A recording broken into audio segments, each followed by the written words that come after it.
Right guys, welcome to month 2 of Drift Car Review. This week suggested by ModernJungle the Swede, Showroom Rally. Okay, so here are the cars we have. As you can see, I'm scrolling through them. And my choice for this month, or for the first week of this month, I've decided, as we only got a request for division, I'm going to do the first week of every month, I'm going to choose the car. That way, there's certain cars in each division I may really want to try, and so I've decided to do that. So, for this month, to kick it off, we have got the Volvo 242 Turbo Evolution, because a Swede suggested the division, so let's do a Swedish car. And then, the Audi Sport Quattro, which could be a very interesting one. Of course, both these cars having quite a profound impact in the world of rallying.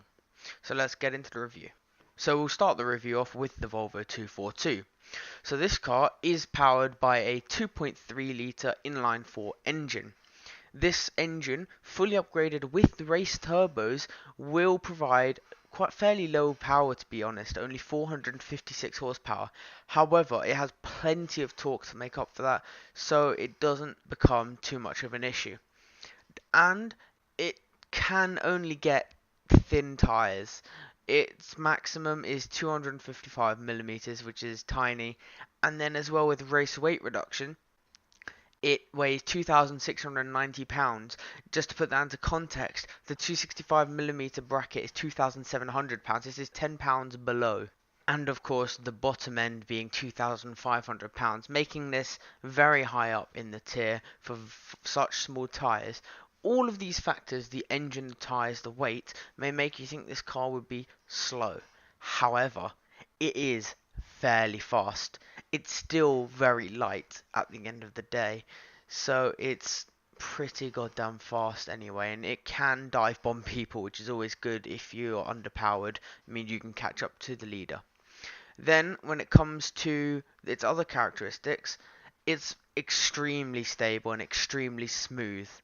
This car will hold angle very, very nicely, and the angle it has plenty of. It can lock all the way around every corner without struggling at all, and it's easy to hold there.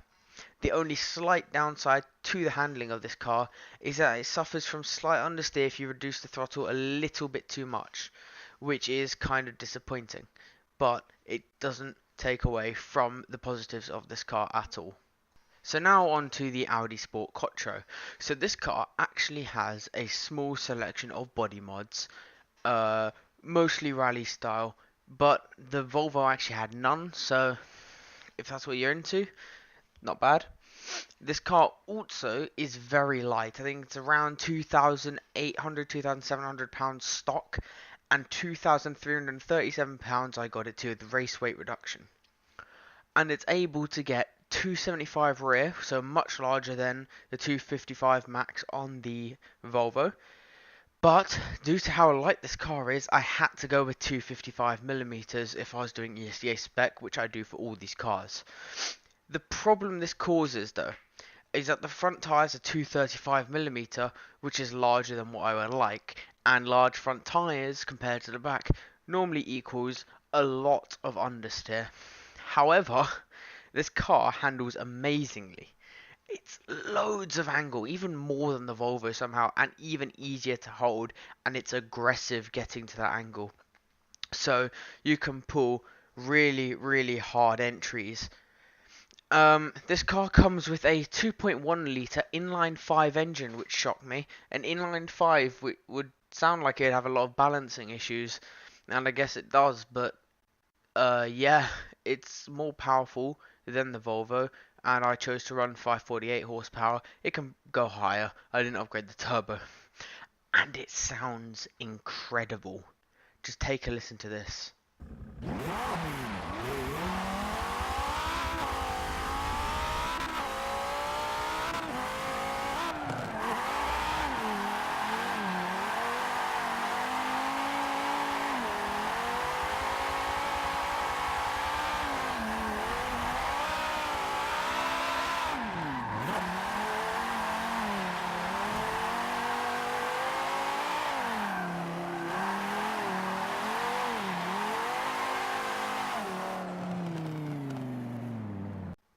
Okay, now to compare the two cars.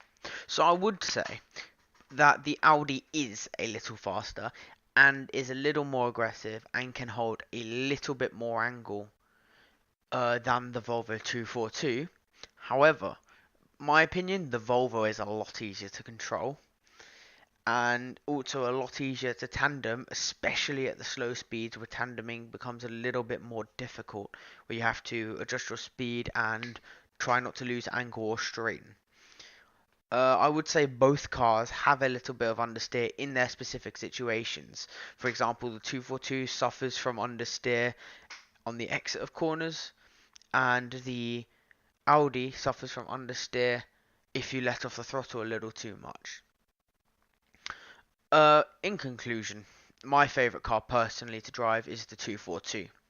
I think it's just a bit more fun as it requires less effort to drift and will still be competitive in a competition. It could do with a little bit more power, but it has enough. The Audi, if tuned specifically for comps, could be an amazing competition car with its speed and angle. However, could suffer from unreliability when following other drivers due to its understeer with less throttle. The Audi isn't quite as good for slow tandems as it doesn't change line easily and smoothly as the Volvo. Overall though, I would say for me the winner is the Volvo 242, as despite it being slightly less good in some areas, it makes up for it in ease to drive and in being a more rounded car. As always guys, that concludes this week's episode. Tunes are up with a name and description of DCR M2E1, and I'll see you in the next one. Peace.